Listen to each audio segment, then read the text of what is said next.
into ezokwenza ngoJune ngomhla ka5 ngo5 ntambama ibulale manje ife manje mangabe uSathane beyisethile siyidabula ikhalenda kaSathane yeplan kaSathane sinullify sinikwe ukunyathela ofezela nenyoka nonke amandla esithe siubize ukuthi unyaka kaJehova sithi unyaka kaJehova ngeke kube unyaka kaJehova kube gida amadimoni ngo2026 siyamephuca uSathane makabe amadimoni uthi uNkulunkulu I will restore the years that has been eaten by locusts. Locust there is a type of a demon. So the enemy knows how to eat years. Years. uSathane ubone ngathi uzochitha isikhathi mayedla ama-minute empilo yakho udla iminyaka manje uNkulunkulu uyakwazi ukumphalazisa lo nyaka izinto ebefuna ngabe zenzekile kulo nyaka azangezeka zizokwenzeka next year zizokwenzeka uma kukhona ke yes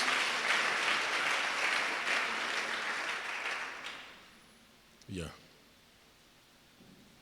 So next Sunday bazalwane kubekile enhlizweni yami ukuthi ke sithi ukubeka ukuthi what is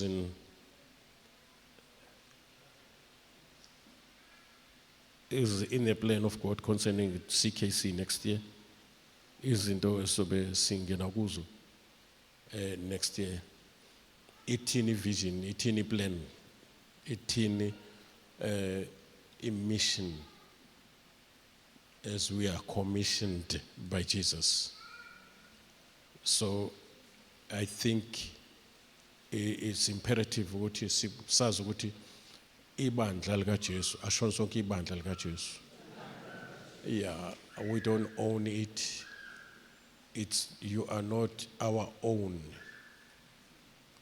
We are stewards.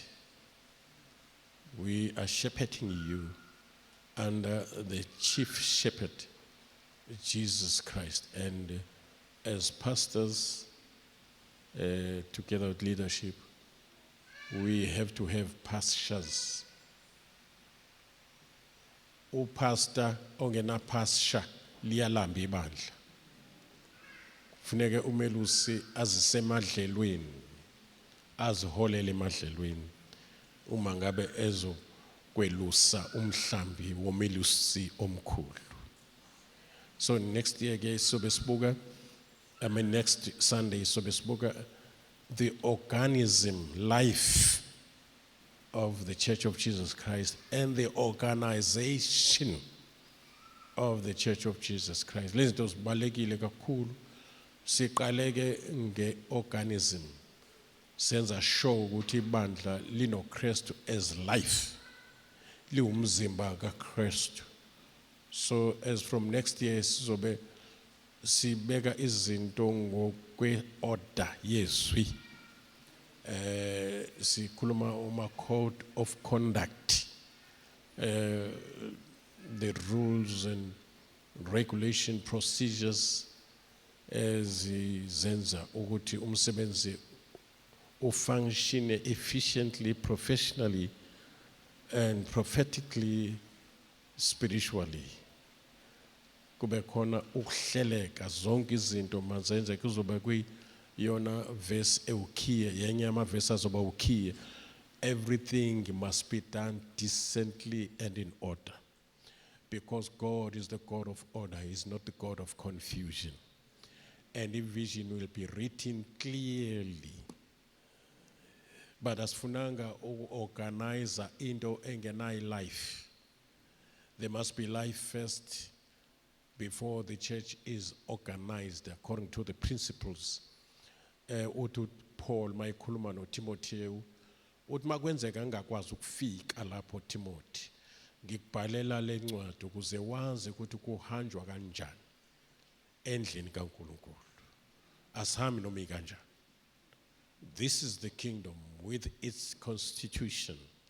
This is the kingdom with principles. This is the kingdom with doctrines of the apostles, sound doctrine that has a byproduct of sound mind.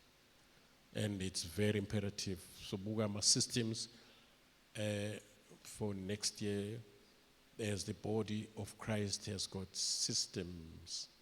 We have respiratory system, we have, circulatory systems, we have nervous systems. We have systems, Bazalwane, as the body of Christ. So we will be implementing those systems in the body of Christ as from next year. Abantu abasha will have their share, and sobuka even the super church, abantwana abancane sibuke nokuthi iqalaphi iphelephi iminyaka yabo before bangene ekutheni babe youth, because indaba mayiqalwe, because the church is a home away from home. I say the church is a home away from home and is a family. We are a nation. We are chosen as a nation. We are united, and as the body of Christ, we are lively stones making up the house, meaning the temple of Jesus Christ.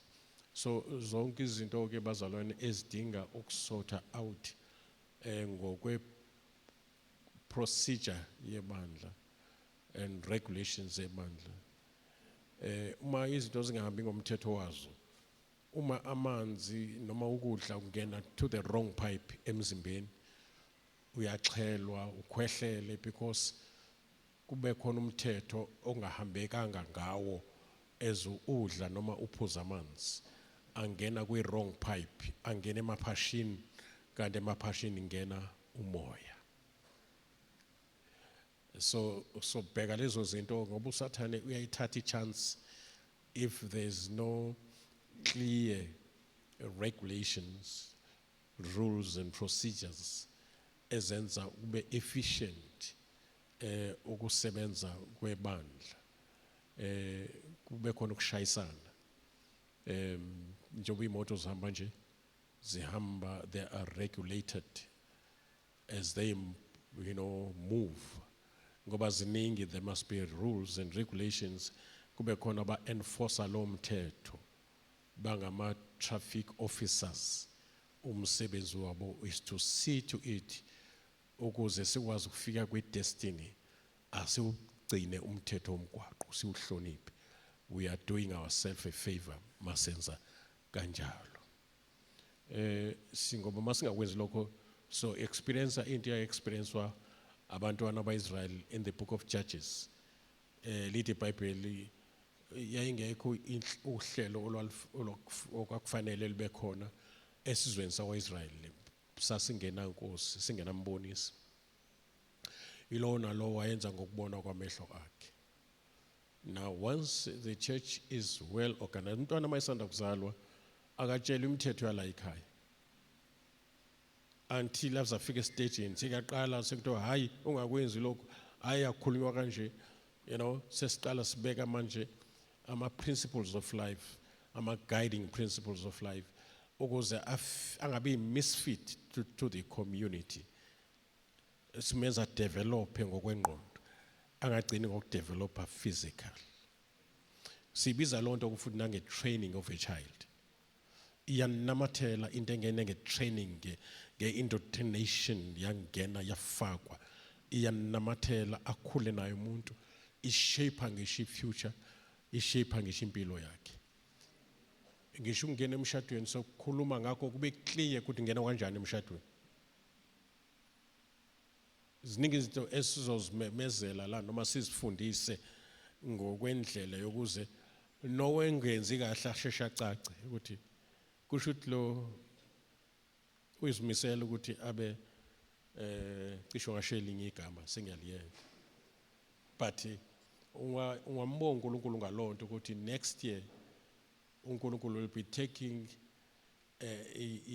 CKC to the level where it is ready for multiplication, for maturity, for the operation of the gift of the Spirit, for things to move in an orderly way as it was in the kingdom of Solomon. Queen kwafika amakhosi from all over the world, including Queen of Sheba. Owafika wabuka i-order yonke into yayenziwe nge-order kude kuyofika kumphathi wezitsha. Kwakune order engumangaliso. So even esihogweni kune order evunywa na uJesu ukuthi into eyenza ukuthi uSathana udla umhlaba ngoba yonke into ihamba ngama systems abekiwe. Ngisho igebengu ukuze ugebenga kwazo kube ne-impact kufanele kube khona iboss ezoshaya umthetho ozolandelwa. Ngisho ebholeni kunemithetho yakhona. Makusadlalwa nje yabona makudlala izingane egqoka ikhindi ezinye zidlala ngenyawo ezinye zidlala sigqoka ishirt ibhlue alikho lapha egroundini lele badlala emgaqweni imithetho kakhulu ayikho offside lapho akekho referee uyakhahlelwa nje uyayibona indaba but mase bezoba professional ziyashintsha izinto khona no yellow card lapho mawungenzi kahle mawungalaleli unika red card idiscipline leyo kodwa awuxoshwe eklabini uyadisciplinwa yabona maku street kanjalo ke ebholeni kujahwe isikhumba senkomo ekade yafa kunjani enkosini embusweni because this is a a practice yokuthi senze umsebenzi kaNkulunkulu in a way ezosenza siqualifyele ama ranks esiyakuwo in the eternity. It is all probational. Yonke into esenzayo iyona decide ukuthi sofike sinikwe what type of imqhele. Imqhele la it may mean also ama ranks esobe sibekwa ku. Yeah. Uma singenzi kahle ungacabanga ukuthi sizolingana nawe mina engenza kahle. Noma ungasindiswa kodwa makuhlola imisebenzi eyakhe imisebenzi ngasishi. So kufanele siqale from now yonke into siyenze ngemfanelo nangenhlelo. Inkonzo zabantu abasha kuzoba khona inkonzo zabantu abasha kube khona kodwa ngizoyisho kahle next week. Kube khona azama singles, kube khona ezabesifazane nje. Yabona? Ya kube khona ezabesifazane abashadile. Kube khona ezabashadile ndawonye, kube khona ezamadoda. Kukhona ezabafana. Sengisho inkonzo zabafana, kube khona inkonzo. I used to lead on that sisenemvuselelo nobaba okuThuba Mashicile.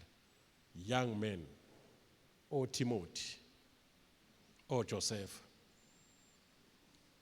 Insizwa noma how shall a young man uyoyihlanja kanjani indlela yayo insizwa. Now mawuthi uyabheka lapha encwadini eProverbs kunegama eliphindwayo lapha. It is the father talking to the son. The father, that book of Proverbs, the whole book is dedicated to the father communicating with the son and the mother communicating with the son. So uNkulunkulu une-share and nokuthi indaba kaMoyingcwele nabantu abasha because they have to have kube nenkonzo zabo la ebandleni bengisubmithe kulo Assemblies of God bekubuze kube khona ngisho i-Youth Sunday sibabone sisekhona abantu abasha who are leaders of today and tomorrow. Ngicela ukufaka today because there is no tomorrow without today. So sizokubeka kahle ungaphuthelwa ke kuzongena even the operation of the gifts zikaMoyingcwele ngoba ezebandla and kufuneka zibe njengoba zisho zibe ngama gifts.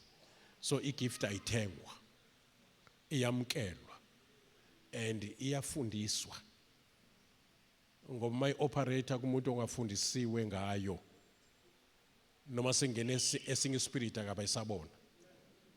Now kubalulekile kakhulu indaba yokuthi sibe nabazalwane nje abazoloku begula njalo nje. Masifundisa ngeziphiwo zikamoya kukhona nama gifts makufika kwi healing akusho igift yabona kuthiwa gifts abamaningi kule gift of healing.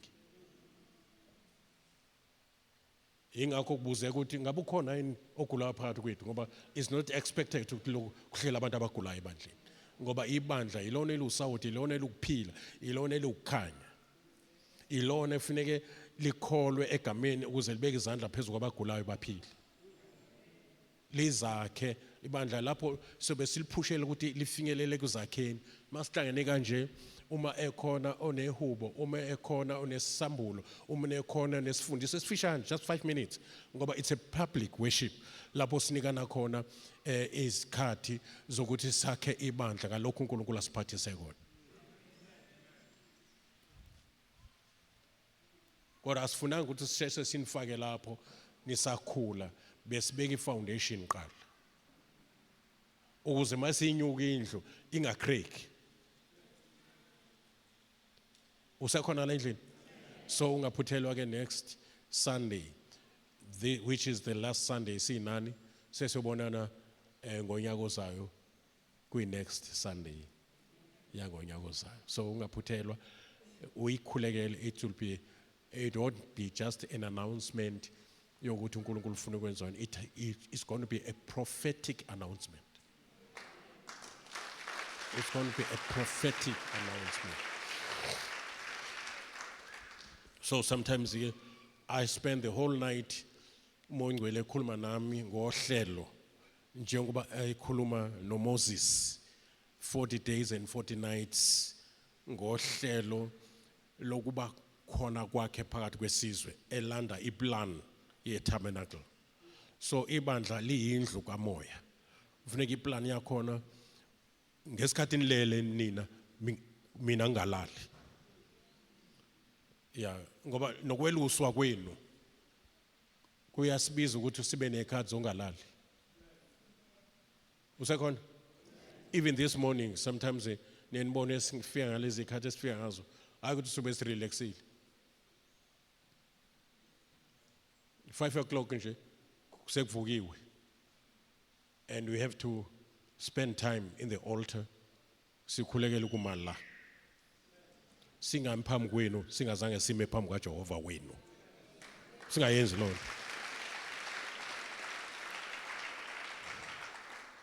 so because nifa lakhe bekumele bangabe kuma uJesu la angiqualify kuma phambi kwenu kodwa ngithola mandate from Jesus Christ ongene kimi anikhonze nina esemntwini ukuze nami ngithi kini ngiyabonga bazalwane ukuthi amazwi engwakhulumekini anwamkelanga njengamazwi abantu kodwa anwamkele njengamazwi kaNkulunkulu ngoba sikwamkele enkosini nalokho esininika khona that is very important you are so precious I cannot forget ukuthi ngimphambi kwabantu abanjani ngimphambi kwabantu who are highly honored in the heavenlies ngikhuluma nabo behleli noKristu kwezemazulwini indawo ngokomzimba ngiyanibona nila but spiritually speaking senihleli noKristu kwezasemazulwini indawo nihleli lapho noKristu nihleli noKristu kwezasemazulwini indawo la ehleli khona nihleli naye ngokunqoba kwakhe wavuka uNkulunkulu waphamisa negama lakhe wamhlalisa ngawe sokunene egama lithi Benjamin lisho the son of my right hand so kusho ukuthi ngikhuluma ko Benjamin sons noma ufaka isiketi sons of the right hand of God so akufuneki ngikhulume noma kanjani kini kufuneke ngembathi Moyingcwele kube uyena ozokhuluma icebo likaNkulunkulu kulo ifa lakhe anginalo ibandla lami futhi angizishumayeli mina and angifuni akube more about uMahlaba less about Jesus ngizomela ubani phambi kwaNkulunkulu mangenza lonto ngizomela ubani ozongilamulela I must do what Paul did when he said the way he was serving in the house he was doing it with trembling and fear As the Bible says, we must work out our own salvation with trembling and fear. That is reverence. That is not to be scared. That is to honor, to reverend God, to set him apart as God, not the same as any. That's why the Bible says we must sanctify Christ in our hearts. We must set Christ apart. Angabikho njengaye empilweni zethu. Abe, a final authority empilweni zethu. Uma ngiyokhonza yena, I must see it as an honor to open my mouth and say something to him. It's an honor I don't deserve. I thank God for the grace. That is why the grace of God is receiving the glory, because the grace has done what the law could not do. The grace has done what the flesh, even your conscience, cannot do. But the grace of God has made it possible. The grace of God has made a sinner like me to be a king, to be a joint heir with Christ. A sinner, someone that is hopeless. Inja, I was a dog before I got saved. I was a dog. The one who is outside the commonwealth, Yahweh Israel. Or the one who is outside the covenant, Yahweh Israel. But by the grace of God, ngifakwe phakathi. Angangagcina ngiba umntwana kaNkulunkulu ngaba indlalifa kanye noKristu. Ngaphila the Zoe kind of life, the highest level or dimension of life, that very life that makes God to be God. That life has been, hallelujah, uhlephulile uNkulunkulu. Anganoma ngizothi uhlephulile wahlephula from who he is. Njengoba ngizelwe ngembewu nje kusho ukuthi uhlephulile uNkulunkulu la kuyena. Njengoba ngizelwe ngembewu not yengilosi kodwa imbewu yakhe. Yabona? Kusho ukuthi uNkulunkulu uhlephulile eNkulunkulweni bakhe wazakhela into efana naye.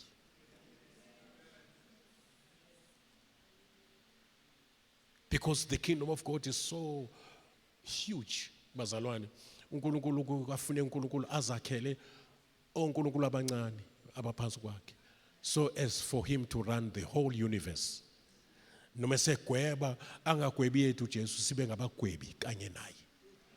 Kusazodlula ingilosi phambi kwakho uzigwebe uzinike isigwebo, keep a verdict engilosini ezawa noSathane wena. Yengakho kufanele sikwazi ukuyilungisa into zethu, ama disputes, ama feuds, yabona, ungezwani, ungaboni ngaselinye, sikwazi ukulungisa ngoba singabantwana bombuso wasezulwini. Singaze silanyulwe yiloya engakholwa izolamela abazalwane bexabene. Ihlazo ngokweBhayibheli according to 1 Corinthians chapter 6, ihlazo kulanyulwa kwabazalwane baze bawumangalelana kuyiloya. Ihlazo kuyamhlaza uKristu, uxabana kwabazalwane kuyamdina, kuyamdabukisa umoya. Even to hate your brother, kushuthi you don't understand. Kushuthi when I understand to zeloba. Because bonke abazalwane uNkulunkulu, they love because God is love. They partake of his nature because they are born of incorruptible seed and by the Holy Spirit. So that's why I say next day, so othulukhula okukhulile okuthelayo sikuprunele ukuthi kuthele kakhulu. Ungakhala udube uma sikupruna. Sifuna uthele more. We want to see more of Christ in you, less of you. Because we are coming closer and closer to the coming of Christ, to rapture his church. Ungasali ngoba kuzoba nzima. Ayikaze yenzeke emhlabeni into ezokwenzeka ibandla selihambile. Sibambe into enkulu njengoba sikhona. Nangizwa? Yeah. Yabona, sibambe into enkulu. Bakhona abadepopulate umhlaba, ngeke ngibasho kwamanje. Kodwa basohlelweni lokuthi umhlaba unciphe.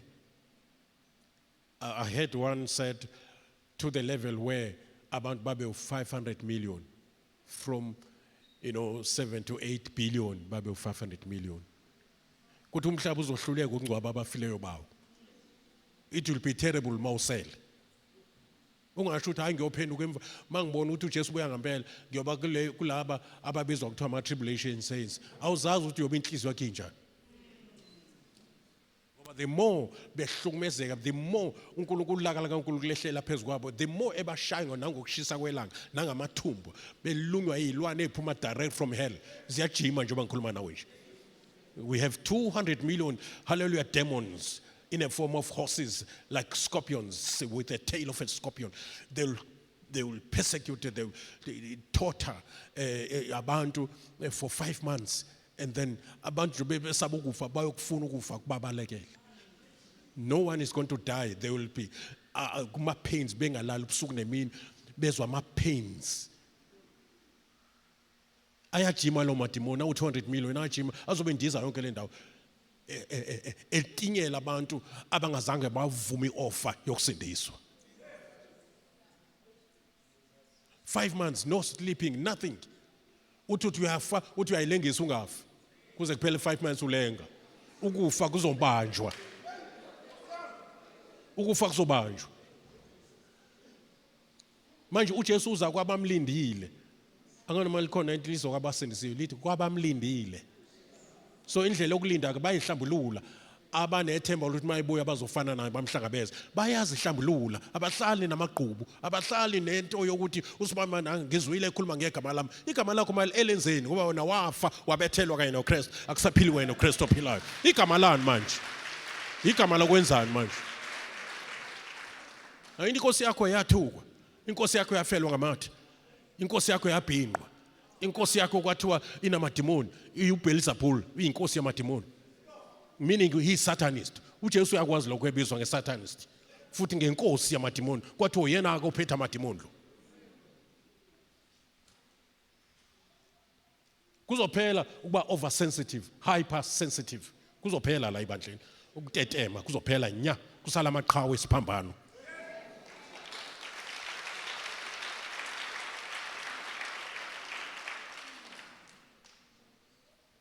Obana bathi silalela. Yeah, and there's going to be next year awukazi uyibone harvest nje. And angikhuluma eLCKC phela la. Ngithatha ngesatellite yasezulwini ukuthi uNkulunkulu wenzani ngebandla emhlabeni wonke. So akufuna ukusala kwisyllabus yezinto uNkulunkulu azenzayo globally. Yabo? Isyllabus yezifundo eSouth Africa is the same. So uNkulunkulu nesyllabus yakhe. Une timetable yakhe, une year plan yakhe ngebandla lakhe emhlabeni. So kufuneke mina ngingasali ngibambe ngirecord. That's why kufuneke ukuhlala enyaweni kwenceke ukubalekile ngoba iyobuza icebo likaNkulunkulu, iyobuza, iyo inquire. Ukuthandaza also means to inquire. Nilalele noma nilele? Niyozela. Yeah. Now asizuyivuma ke into yaba prophet abanga qualify so babheka izithelo. Uzwile lento ngishoyo? Alisho sobabona ngokuprofeta, lithi iBhayibheli sobabona ngecharacter kaKristu. Uma bene spirit so say witchcraft befuna ukucontrol inkonzo. Be dominator, be intimidator. Iprofesi ayenzi kanjalo. So besifundisa ngayo ke. So qala kwe ministry noma siqale kwi-gift siyophuma nge-ministry. I-gift we can all prophesy, but i-ministry, i-office liyakhetha. We are not all prophets. And funeka sikwazi ukuhlukanisa the prophet in the New Testament and the prophet in the Old Testament. Singe operating ngendlela ye-Old Testament kwi-prophetic ministry.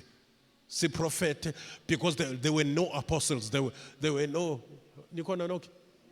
There were no other offices except the office lompriesti, the office le kingship. Amakhosi, abapriesti, bese abaprofeti. Izona abona ama office abebalasele ngalezo ikhathi. Nikhona nonke bazalwane? Yeah, and mangibheka i-office of a priest icishe ifane ne-office of I can say of an intercessor or apostolic office. Malibongi igama lenkosi. Obana bathi siyayizwa lento. Yeah, izweni bakwethu. Wizweni bakwethu. We are going to see young people next year on fire. Living a holy life, witnessing for Jesus, operating in the gift of the Spirit, seeing visions, prophesying as they moved by the Holy Spirit, having time in the presence of the Lord, seeking His face, reading His Word, and under the power and the auspices of the Holy Spirit. Get ready, young people. It's your season next year. Actually, the time is coming, and yet the time is now. Lento sobe sikhuluma next year, akuyoneka next year. Ibisivele ikhona. Kodwa izomanifesta in a way izophela nje nalento yokuthandaza umthandazo ongenayo ifaith. Yabona umthandazo ongabazayo, umthandazo okuyekayo mawuqeda ukuthandaza uphinde ukhuluma into eziphambana nomthandazo. Ayizokwenzeka yonke lonto.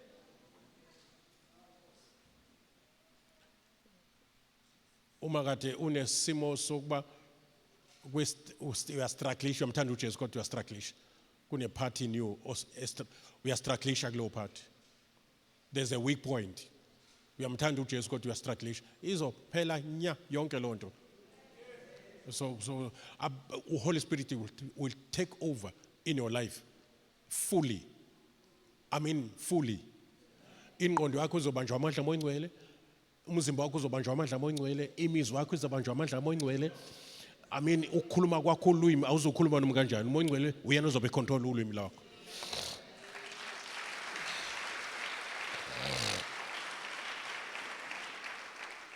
Now you will experience a virtue of having your body as the temple of God. You will fully experience the virtue of your body being the temple. The virtue can mean the power. What does it mean that your body is the temple? It contains, there's someone that is, dwelling in that temple. Kunomuntu ohlala kulona. As the body kunomuntu ophila lapho. Because as the corpse kusho ukuthi akusaphila umuntu. But as the body kusho ukuthi khona ophilayo. Isidumbu sisho ukuthi akusekho ukuphila. Umzimba anazi yini ukuthi imizimba yenu. Kusho ukuthi kusekhona khona phakathi. Manje asona isidumbu sika Kristu. Wavuka ethuneni. Bamfaka izandla oThomas ukuthi uvukile. Manje ubeka uyipractice leyo yokuphila kulo mzimba uthathe kuMaria. Epracticele ukuphila kulo mzimba. Ukuze uthi akusaphili wena kulo mzimba. Sekuphila uKristu. So if you grow in the knowledge of what God means when He says your body is the temple, there is going to be faith that is being elevated because it comes by hearing. Faith is in many phases. I say faith is in many phases. If faith ifana namanzi, you do a lot ngamanzi. And amanzi abase endaweni nama containers ahambisana ukuthi azokwenzani. Uma esendishini kusho ukuthi kuzogezwa ngawo, kodwa aphuma kwe same tap. Uma eseglassini kusho ukuthi azophuzwa. Faith injalo kuya ngokuthi isimo sidinga what kind of faith. There's faith esiphila ngayo, there's faith esindiswa ngayo. Same faith, it comes by hearing. There's faith esilwa ngayo sivika imicibisholo kaSathane.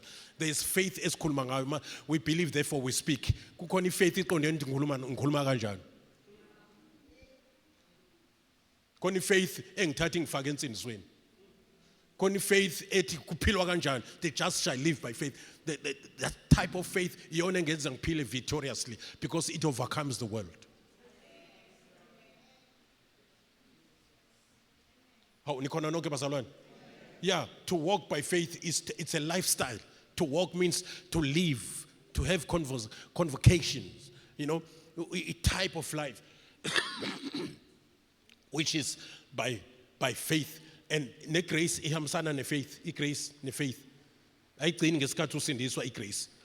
Grace is God doing something, empowering you, making it possible that which is not possible. Grace, but grace ayisebenzi yodwa ihamba ne faith. It is by faith that it might be by grace. We are saved by grace through faith. Asihlukani lezo zinto. The more you grow with faith is the more you grow with grace. And in the abundance of grace, there's an abundance of good works. Mawubona umzalwane enza into ezinhle noma engabongwa kodwa aqhubeke enze azenzele nabantu abangamthandi ababusise. That one is growing in grace. And is doing that by faith. He's doing that by faith. Umuntu faith can never be disappointed, can never be crushed. Akahlehli umuntu faith. Uyena ohlehlisa intaba, yena akahlehli. Uyena umove intaba, akamove yena. Ngoba ngale faith uyibona trust uNkulunkulu. And then when you trust God, you are like a mountain that cannot be moved. Umuntu faith is not a wave of the sea, he is a mountain. He is immovable. Noma kade eshayiwe wahlakana nelingo wahletshwa abazalwane, umbone lokho engene njalo nje. Ezokhonza uNkulunkulu wakhe akanyakazi. That's the type of faith efuneka singene kuyona njengabantwana bakaNkulunkulu. And if faith yasezulwini can be violent. I say if faith yasezulwini ayikho nice before Satan, before sicknesses and disease, before the works of the devil. It destroys everything. If faith ihambisana nentando kaNkulunkulu. In fact, if faith izalwa ukwazi ukuthi uNkulunkulu uthandani ngempilo yakho. Then you begin to have faith for what God is willing for you. Come on. If you know that it is God's will for you to be saved, then you have faith for salvation. Because if faith, it depends on what God can do, not on what you can.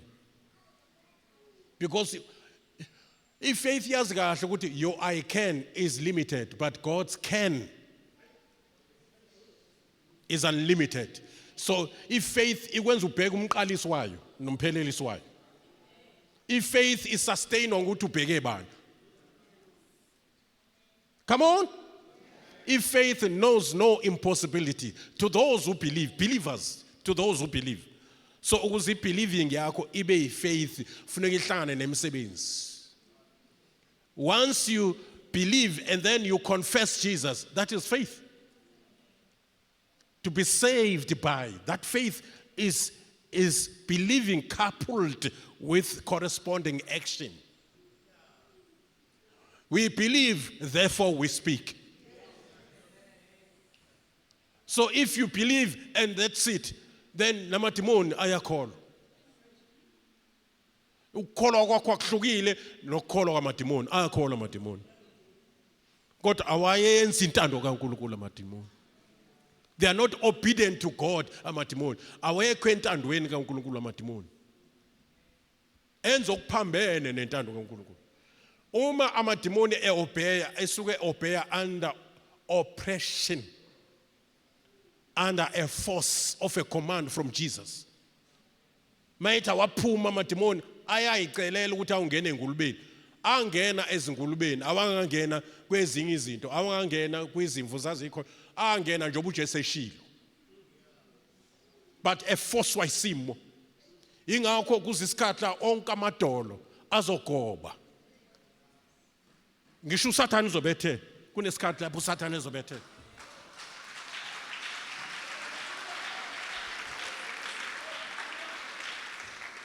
Thina sikwenza kahle sivumelene. Kodwa amadimoni akwenza eforcwa isimo sokuthi kukhala isikabani isicathulo manje. Isimanga ke thina sinikuyigunya lokumgobisa uSathane agobe nesifo sigobe icancer igobe phambi kwaJesu uthi ke manje ngegama lika Jesu manje wena goba.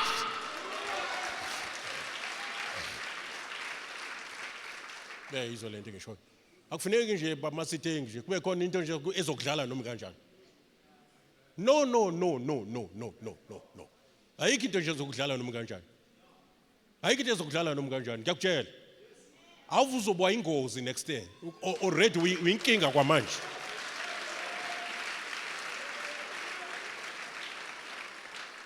God has seen your heart. God has seen your heart. God has seen your heart. Awusukanga la usuka khona weza la for fun. Une mandate. You are mandated by God. God has raised you for such a time as this one.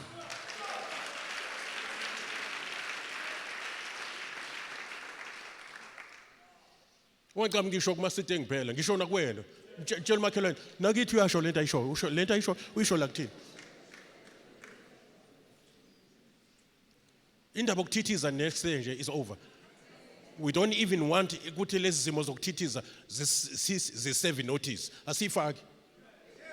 I say asifaki. Kwamanje they must pack and go. Into is wrong empilweni yakho. They must pack now.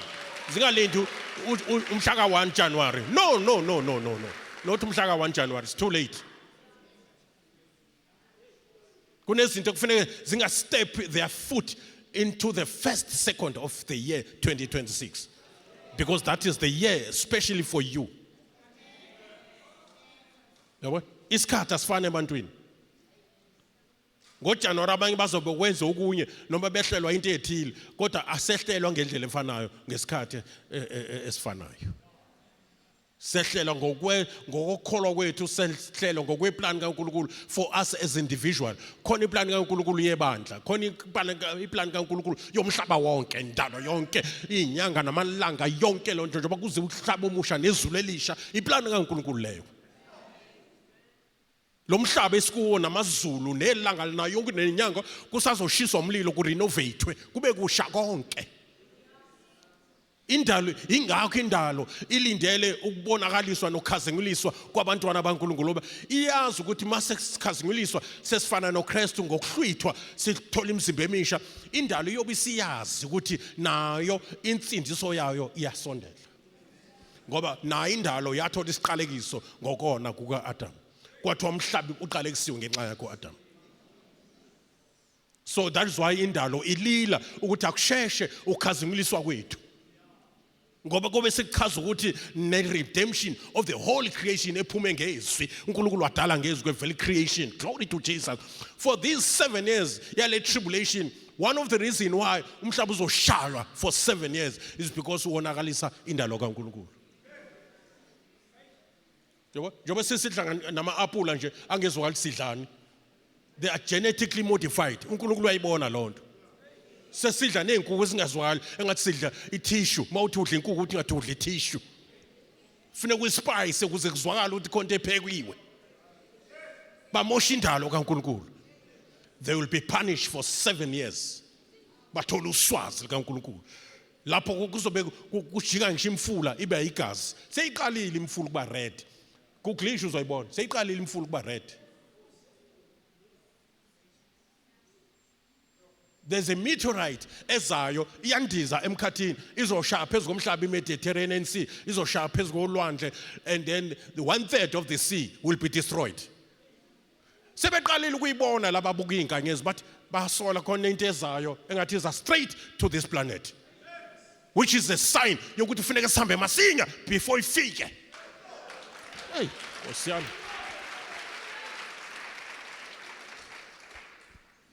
Yabo.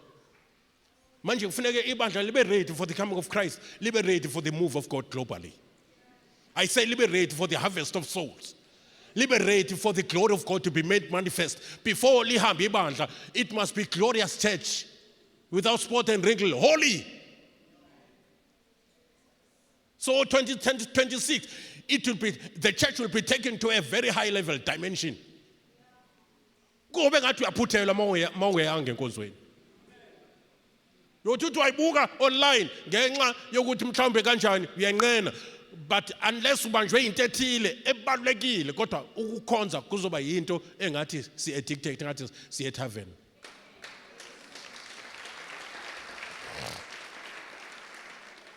Bobheka nje etavern khona ngisho ingane ezincane zamantombazana ziqoka ama mini skirt zisendaweni enobungozi kodwa icontent yakhona. Fice bhakile imoto zigcwele. Ngesikhathi kuvaliwe emabandleni kuvuliwe ematavern. Next year kuzoba kuyi-competition, kuzoba uwashiwa. Izothi itavern yabadonsa noKristu abadonsa ngoba bekha beza uNkulunkulu. uNkulunkulu engabadonsi.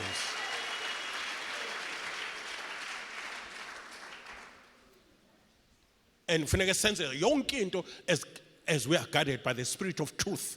Say spirit of truth. Yeah. What is the truth? The word, the doctrine. You see? Umoya Ngcwele noma esihola uzosiholela kulo lonke iqiniso. Ngeke ngivumelane nomoya Ngcwele okhuluma into eziphambana nezwi. That's how we search, or that's how we differentiate between my spirit, the Holy Spirit, and the spirit of the devil.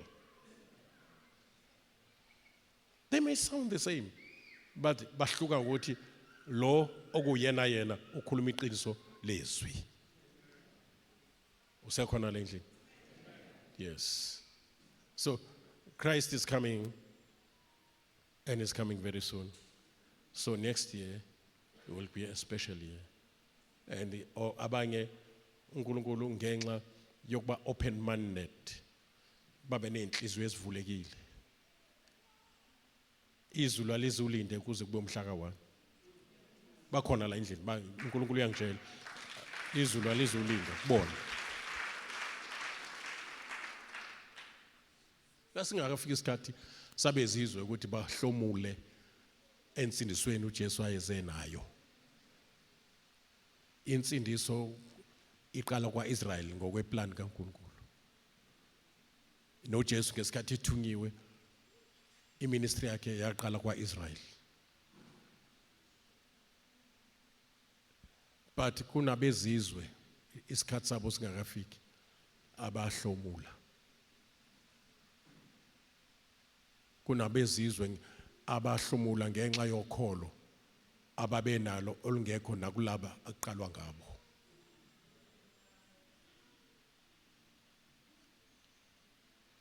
Kunabezizwe ababesale okakusalindwe ukuthi kudabuka indwangu ethempeli iyayichaza ukuthi wonke umuntu wamukelekile.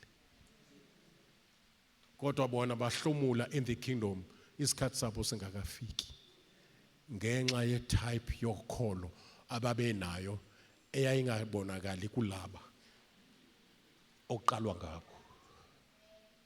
Ingakhetha uJesu kulomgcini khulu uthi ukholwa okunje ankaze ngikufumane nakwaIsrael, kusho ukuthi kulabo engithunywe kubona abanayo lolo ukholo ongoluthola kulomuntu ongaphandle. Ingakho uJesu exwayisa ababhali nabaFarisi uthi niqaphele ke ifebe neziphingi zingani overtake zingene embusweni. Nginovalo olungcwele kodwa nalapho lokuthi uma singazithatha into eyisho umoya Ngcwele kunabantu abavevayo la eminyango abangeziwamba kancane masebela abazonqaka kwasana ngoba umoya Ngcwele uzobe efundisa ebeka izimfundiso eziphilayo ebandleni ezokushintsha ungaphindi ufane.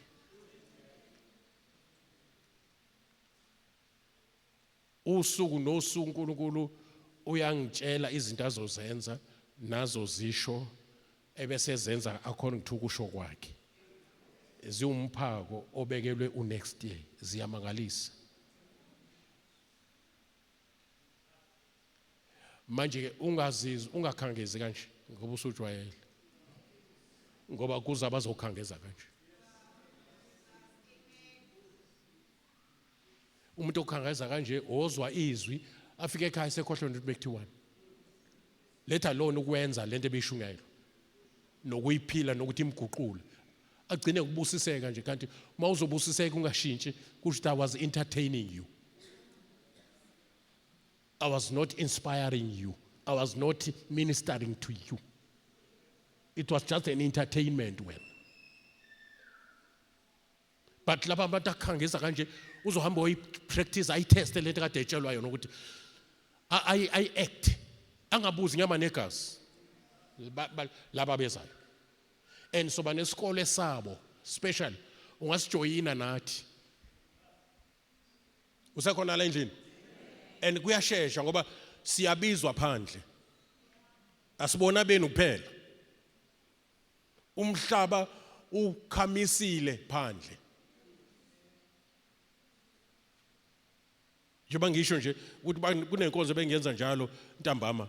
Kade ngishumayela la, ngiphinde ngishumayela ezansi, ngiyashumayela ebusuku. Ngoba kuyashesha isikhathi siyahamba. uNkulunkulu ungithathela iage wayibeka eceleni wathatha ubusho wafaka phakathi. ngifresh nje bangikhuluma nawe nje ngenxa ye purpose kaNkulunkulu ngempilo yami. Angihambisani nokuthi hayi sengineminyaka iminyaka yafika sekwaqedwa mina noNkulunkulu sesaqeda yayingekho before sikhuluma into zethu. Bezwanga namanje ngithi ngesikhathi ngikuKristu sikuKristu sonke singakezi emhlabeni engakadala uNkulunkulu sasikuKristu siwumoya lapha kuKristu imizimba yakhe singakabi nayo. Uyezwa ngesikhathi ethu uNkulunkulu kuAdam wayifaka bonke abantu akade bekuyena ebafaka kuAdam. uAdam wayeseba ubaba wethu sonke. Azange aphinda aphefumulanga na kuEva. Yonke into kaEva wayithatha kuAdam. Kodwa yonke into kaAdam uyithathe kuye. Ukuze ngikwazi ukuba traceable to him. So while I was still in Christ before the foundations of the world, you were there. Ingakho mangabe usesonweni kuthiwa ulahlekile. Kusho ukuthi uNkulunkulu be nawe wazwalahleka ngenxa yesono.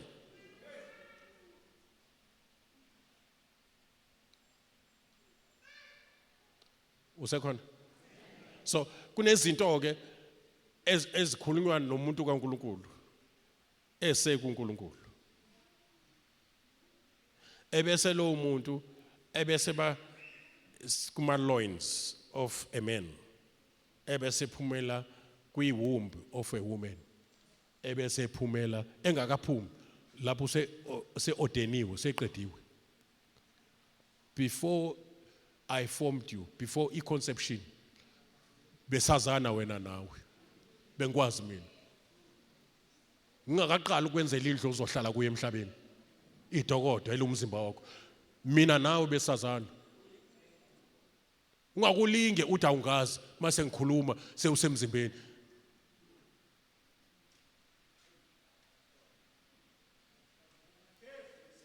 Inyama yakho ezokuqala ukungizwa. Kodwa wena siyazana nawe before ngikwembese umzimba. While we're still in the spirit form only. Nikhona nonke? Yeah. You were with me in the eternity past. Inyama yami izothola eternity. Ithola eternity ngenxa yokwamukela uKristu. But my spirit is eternal. Even before you are saved. Ingakho mawubuzwa kushungezwa kuwe kuthiwa uyolichithela laphi ngunaphakade lakho. Because you have eternity even before you have eternal life.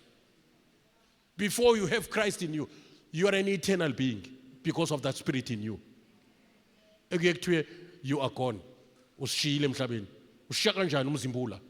Sishiya umuntu kade ekhona lo mzimba ungakabikho. Namanje bangikhuluma nje ngikhuluma ne-eternity la kwena. Ingizwa kahle ukuthi ngithini. It's not a strange language. uJesu is not a strange language. Kunomuntu owazi izinto emaphakadeni owazana noNkulunkulu. Niyezwa yini? Uyacindezeleka ke lo muntu ngengqondo ehlangene nenyama. Acindezeleke noma ekhuluma izinto zikaNkulunkulu. Akaqala ukuyikhuluma ngoba esesindisiwe lo muntu. Uzikhuluma ngisho uyisidakwa. Ngoba isidakwa siyazi ukuthi likhona izulu, kodwa ngengqondo siyamphika uNkulunkulu. Kodwa ngonembeza ngomoya sazi kahle ukuthi there is God. Ingakho abanye noma bengazange balithola ithuba lokushungezwa uJesu osindisayo bazogwetshwa ngokonembeza meaning ngokwespirit sabo esasikhuluma ngezinto zasezulwini ngoba ispirit sivele ezulwini inyama ivele emhlabeni. Ingakho yondliwa ngezinto zasemhlabeni amaklabishi namarice asemhlabeni ngoba aphuma la ithathwe khona nayo mayisifi iphindela khona kodwa lo akaye enhlabathini uya la akavela khona lento ngintshela yona ila bambeni njengamanje bambeni nje lento ngintshela yona angintshela isonto lasesithi KC la ngintshela injula nokujula kwenqondo kaNkulunkulu lentando kaNkulunkulu ngintshela ingqondo kaNkulunkulu. You must listen very carefully. You must listen very carefully. You must listen very carefully. You must listen very carefully. You must have ear. When the Spirit of God is speaking to the churches, you must have ear to hear what God says.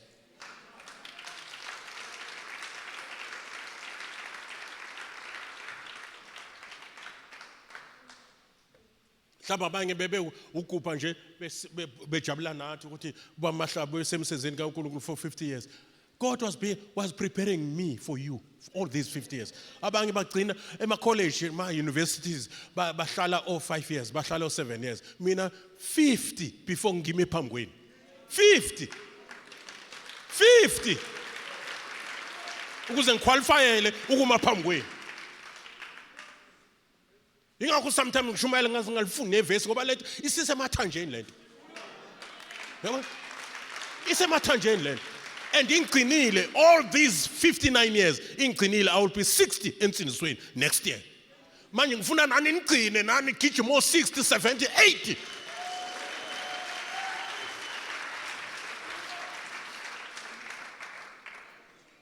Mangithi xola ngempela kuyakuphilisa lokho. Ngeke uNkulunkulu akunike into ezokubulala. Xola kuze ngimangala abantu bathi uzokwenza islim kungcono ngibe slima for Jesus ngibe slima for ukwenza intando kaNkulunkulu angeze ngiyibuza inyama negazi nama feeling nama emotions they are too little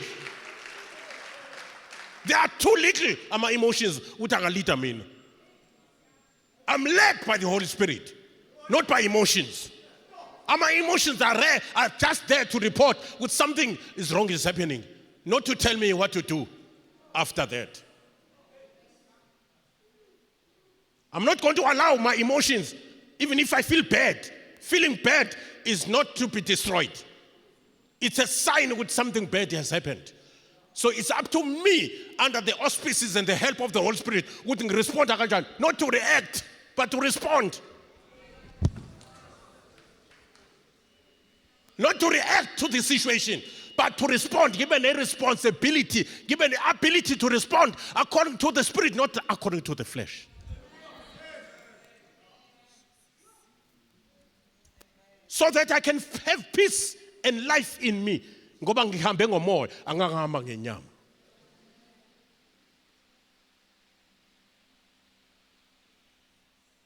In fact, to forgive someone, it helps me. It shows this person obenza lento ukuthi I'm matured kuyena. I'm stronger than him. I'm not a victim. I'm a victor. I'm more than a conqueror. I'm above and not beneath. I'm not the tail. Tail. I was with decider. Iyalandela nje. Tail. I'm not the tail. I'm the head. Led by the head, Jesus Christ.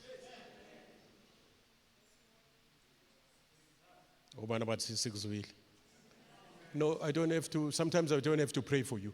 Kunezinto ezihambayo njengoba ngikhuluma nje. Konke ezihambayo njengoba ngikhuluma nawe nje. Konke ezihambayo kuwe. You are not an ordinary human being. Ngintshela unyaka uvalwa. Ngintshela izinto zokuvala unyaka. Nginika umphako wokungena nigalakadele ngale by fire. Ningene njengabantwana baIsrael kuhlephuka iJordan phakathi lahlehle emuva iJordan kwadlula abantwana baIsrael bangena by fire kwawindonga seJericho ningena by fire emakhatho shakhanda phasa. Ningena umlilo. 2026. You can prophesy over the year. Oh, shoot, you are going to be this type of a year. This is going to happen. The will of God is going to happen in this year. Hallelujah. And cancel everything that the devil has planned for this year. Unelungelo, une authority to destroy all the work of the devil.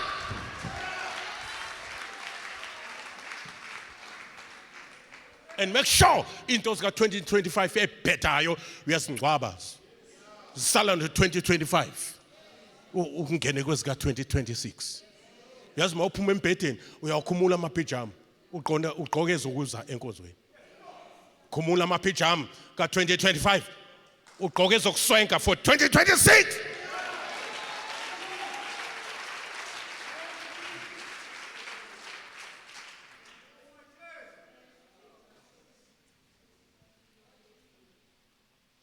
Khohlwa nje ukuthi bekwenzakalani kulo nyaka khohlwa nje Ayiseyikhohlo, awuzulimala akithi ezokulahlekela. Interpreter yenzekile empilweni yakho. It was a test, it was a temptation. Now waphasa ke makuthi velile.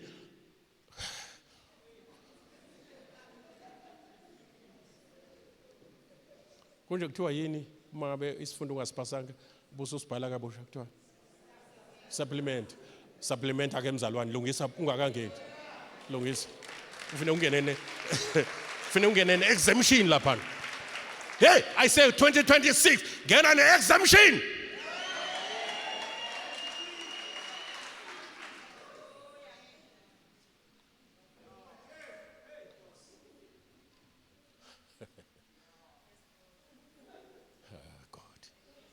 Oh my God.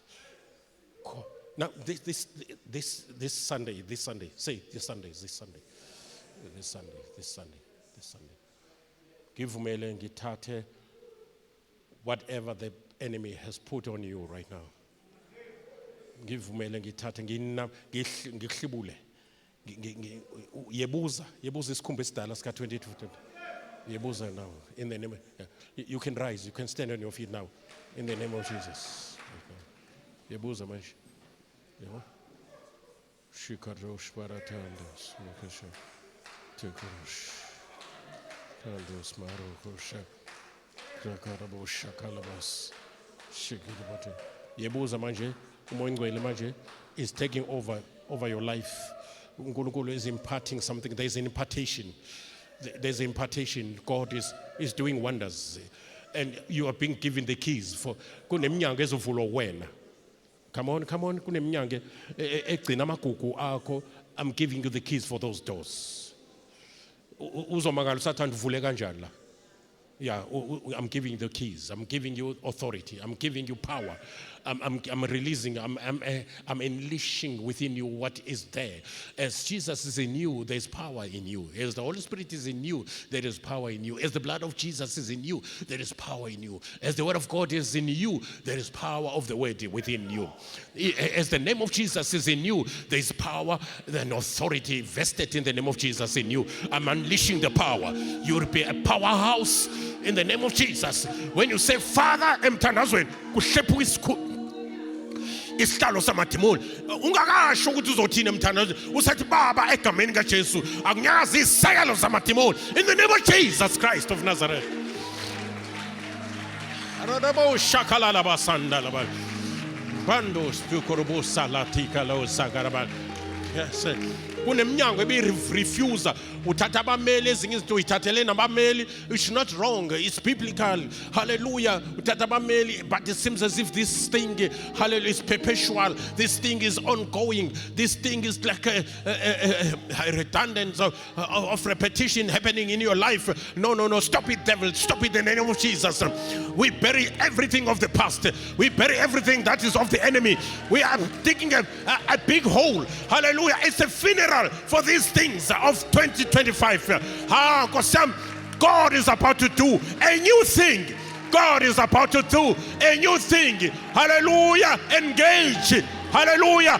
Come into agreement with what God is doing right now. What God is doing, it may seem to be very impossible, but 2026, impossibilities of men are becoming possibilities of God. Get engaged, connect with the will of God and the plan of God for next year. Connect. Get engaged. Have that spirit, have that anointing, have that grace upon you, right? There's a special grace for 2026. Hallelujah. Got hold of that grace. Harvest. Hallelujah. Those messages that I knew every morning. We are in the morning right now, and messages of God are there. Hallelujah, ready to be harvested. You must harvest these messages. They are new for you. They are new. God is about to do a new thing. Hey, I say God is about to do a new thing.